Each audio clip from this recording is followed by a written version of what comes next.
Welcome on in, WIP Daily. Joe Giglio with you. Appreciate everyone subscribing, following, listening, and of course, watching the podcast on our 94 WIP YouTube page. Tucker will join me in a few minutes as we really break down and look at and evaluate the Eagles' 53-man roster. And we know it's evolving. It will change maybe tomorrow or the next day, or certainly before we get to week one or week two as the season goes along. But it's always an interesting look at the cutdown day and when the Eagles set their roster and what they have kind of year over year, their average age, all that kind of stuff. And really just the things that hit me as I looked at the Eagles roster, the guys they cut. Look, Aaron Siposs, the punter, is out of here. Kayvon Wallace, who had been a guy they had hoped on for a few years, is out of here. The Eagles made some changes at certain spots. Greg Ward, not a big deal. Britton Covey, who was last year, their kick returner, he is, and the punt returner, he's gone. So the Eagles have made some changes here. They go light at some positions. They go heavy. They made a trade yesterday. Here's what hit me the most. Let's start with the trade they made yesterday.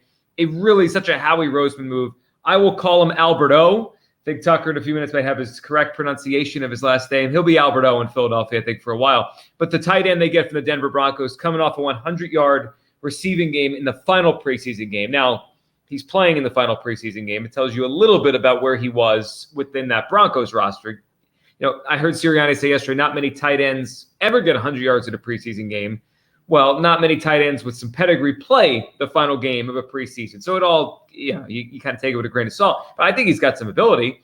He was a good college player. I was waiting fantasy-wise for a breakout the last couple of years. I kind of always had my eye on him on the waiver wire to see if he did anything. And it didn't work in Denver. And now he comes to Philadelphia, and I like the move. Now, there was a clip that went kind of viral yesterday. Mark Schlereth, the former, great Bronco and obviously broadcaster, little clip of him showing Alberto's blocking, I was about to say inability, but whatever you want to call it, ability.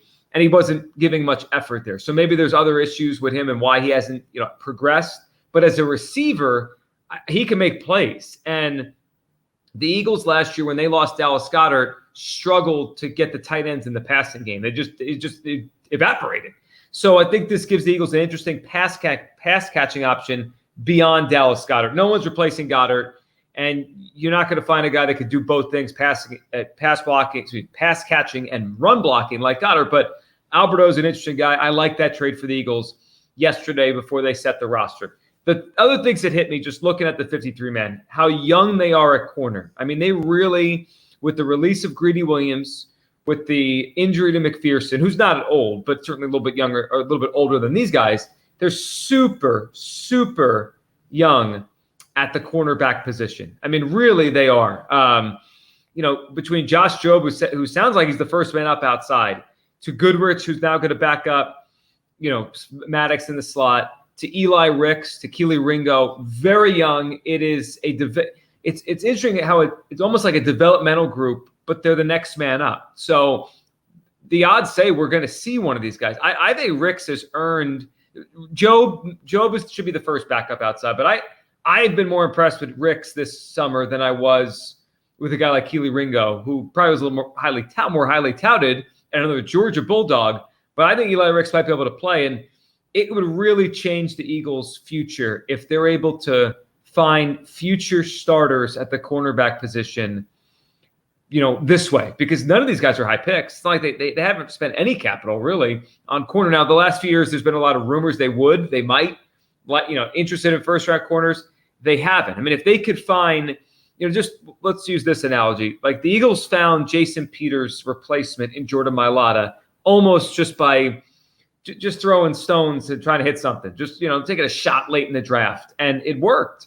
Mailata's not as good as Peters, but he's certainly a good left tackle in the NFL. And we'll see how good he becomes and sustains, but he's good. He's a good left tackle. And for where he was drafted, that is an incredible outcome. If the Eagles if just one of these guys becomes a really good player in the NFL, it's a great outcome for the Eagles. And the fact that they're all here, it means they trust them to have to come in. I mean, there is a chance. And Maddox is always hurt. So there's a real chance he's not going to play, most of the games this year, all the games. And then, both Bradbury and Slay are over 30. So decline could hit and certainly injury could hit. So it's just interesting watching them go so young at corner. They found something and can develop these guys. The other thing that hit me on the defensive side is where they went heavy, and what I mean by that is number of players, and where they went light. They are super heavy at defensive tackle. It makes me wonder if the Eagles are going to deploy, to maybe stop the run more, if they're going to deploy more what is maybe classically defensive tackle sets. And what I mean by that is, like, in the 3-4, you could have DNs that are kind of defensive tackles. And then you have a nose who's like the big guy, like Jordan Davis. And then, of course, you have your pass rushers standing up on the outside, your Sweat, your Reddick. And they did it a little bit more last year. But when you have 7 defensive tackles, it tells me more than 2 are going to play at a time. So I think we could see a scenario where it's Jordan Davis in the middle, and then your ends, but in essence, your tackles next to the nose on each side could be Fletcher Cox and Jalen Carter. And then you have your backups behind them. So they could have 6 defensive tackles up on game day, and then you have your stand-up guys, primarily Reddick and Sweat, and then you throw Nolan Smith in there. And in Brandon Graham, he's done different things in his career. He could put his hand in the ground, or he could just stand up and go get the quarterback if you want him to. So it's just interesting how many defensive tackles they took. And then linebacker, the actual linebacker, not the pass rusher position, they only took 3. It's only Nakobe Dean, it's Cunningham, who really earned a spot very quickly, and it's Christian Ellis. So they're going very light there. It also makes me think that the Eagles are going to be in nickel and dime a lot, where there's only maybe one linebacker, maybe an extra safety on the field, that they're not worried about an injury in a game where they could be down to just 2 guys because they're only going to use 1 or 2 guys on a lot of downs. So that part of things was interesting to me. One area that I thought, and I felt this all summer, felt it just watching practices, felt it watching the preseason games, and feel it now when you're really seeing black and white the final roster and how it looks to the 53-man. They're just not as deep on the offensive line as they have been. I don't love the depth on the offensive line as I have in years past. Steen is a guy that probably has a future here and may one day be a starter, so he could become a very important backup as a rookie. But beyond that, Fred Johnson just got here. All of a sudden, he seems like he's a guy they like a lot at the tackle position.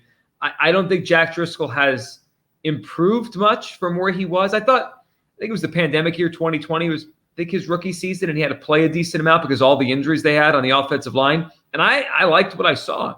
And the last couple years, I haven't been as impressed with him as I was when he was younger. He just seems like he's plateaued. And then Opeta is certainly serviceable. And with all of the times that Dickerson has to come out of a game for whatever reason, we'll see Opeta play. He's the one I would say probably the biggest lock to play, whether it be just starting a game or coming in. It's okay. In years past, I thought it's been excellent, their depth on the offensive line. It doesn't feel that way this year. So that is one, every game, I'm going to be holding my breath that those 5 up front stay healthy, because I just don't think it's super deep compared to where it used to be. In terms of the running back room, I'm not surprised Trey Sermon was cut. The Trey Sermon thing has been bizarre the last couple of years. It seems like a lot of people just think he's good. I don't know if it's his pedigree in college. I don't know where he was drafted. I don't see it. And I never thought it made any sense for him to make this team over the 4 backs they have. And I do wonder, as time goes on, because even I said it a few weeks ago with Rashad Penny, that he didn't look super explosive when I watched him in training camp or practice or the preseason games. A part of me wonders if the Rashad Penny thing will be this year's version of LeGarrette Blount, because there was a lot of conversation in summer of 2017 that LeGarrette Blount maybe wasn't going to make the team. He wasn't showing much in camp, and he obviously made the team. It wasn't a perfect start to the season. He didn't do much those first couple weeks. And in fact, I don't think he had a carry or very little work in that second game of that season in Kansas City.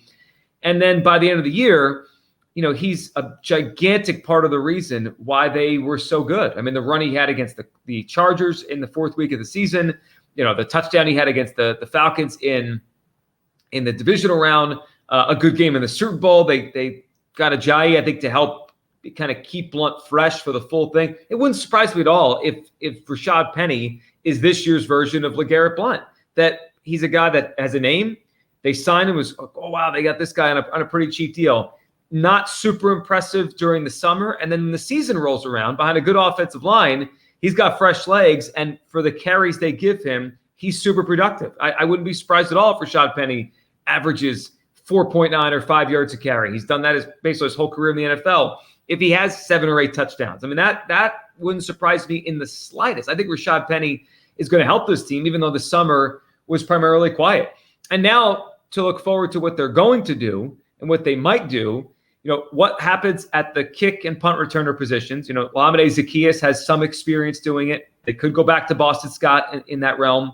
They could go get someone else because they only have 4 receivers right now. I think a fifth, you need a fifth, whether it be on active or just the practice squad. So Kobe could come back. Greg Ward always is an option to come back. And then all eyes are on the punting situation. This isn't as big of a deal as it would have been in 1999. If Sean Landeta couldn't punt, oh no, that's not the NFL in 2023. The Eagles will go for it a lot on 4th down, convert a lot on 4th down, but it's going to matter at some point. I mean, part of the reason they lost the Super Bowl is that punt return by Kadarius Toney. So it all matters, but it is a good roster, a tremendous roster when we're talking about youth at corner, extra defensive tackles. We're talking about 5th receivers, 3rd, 4th running backs, and a punter. Tucker, what would you take away from the Eagles' 53-man roster as they finalized it yesterday? Albert Okwuegbunam. Is that it? I think that's so. How we do it? Yeah, that's pretty much been. I don't even know the other 250 guys on the team. That's really been my main focus. But I think just glancing at the roster briefly, it's pretty apparent just how different this team looks from a year ago.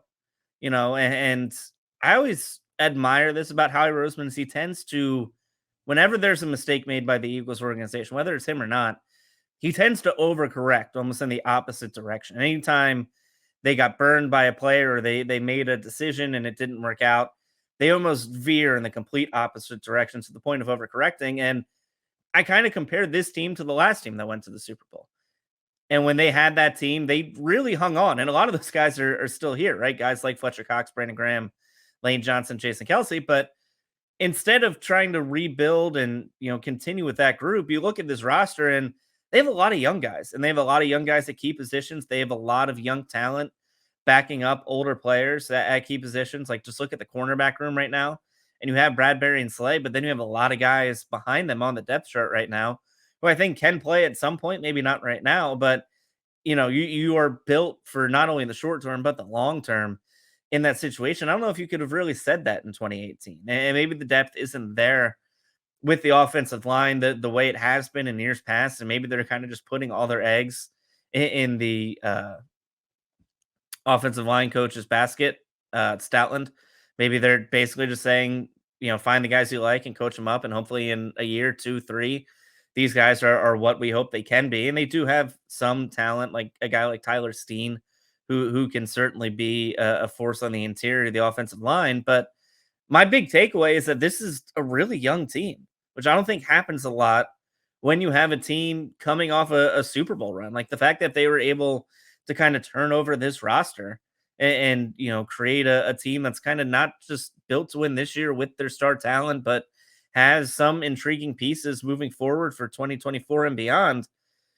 I think it's some of Howie Roseman's best work. Now, who knows if it works out, and we may look silly in 4 weeks if the Eagles start off 1-3, but I feel confident right now watching this team and looking at this roster saying they aren't going to disappear next year. They aren't going to disappear 2 years down the road. As long as Jalen Hurts stays healthy, they have the pieces around him to keep winning and keep this window open for much longer than they did the last time they had this opportunity. Well, I agree with that. And last time, it felt like they brought everyone back. Everyone that wanted to come back came back on extra contracts, and they just, I think of Jay Ajayi, for example, and he's just a running back, but he came back the next year and he was worse. I mean, a lot of those guys were worse. And Tucker brought up the point of age. So the Eagles' average age of their roster at the set, right, when they set it yesterday, it will change slightly as they subtract, add, whatever. But it's 26 years old. And just to put that in perspective, that is younger than the Falcons, who have been in a rebuild for a while. It is younger than the Pittsburgh Steelers, who have been, kind of retooling and rebuilding their team. It is younger than the Carolina Panthers, who are obviously a young football team with a rookie quarterback. It is younger than the Jets. Now, the Jets' average age probably is risen by their quarterback, but the Jets have been rebuilding for years, and now they're trying to add Rodgers as kind of that final piece of the puzzle. It's just interesting. They're younger than the Texans. The Texans have been rebuilding forever. So the Eagles have kind of mixed in a lot of youth to the stars they have. It reminds me a little bit of last year what the Chiefs did as they kind of tooled that thing back around. But that brings us back, and what Tucker said, the Jalen Hurts factor. That thing worked in Kansas City, even though they incorporate a lot of youth, because Patrick Mahomes is great and Andy Reid's great. So it kind of goes back to, if you have the stability of your quarterback and your coach, you could do this. The Eagles think they have it, and it's certainly a tremendous roster as we get set for the start of the NFL season. Appreciate everyone listening, subscribing, following WIP, and of course watching at our 94 WIP YouTube page. We'll talk soon. Thank you.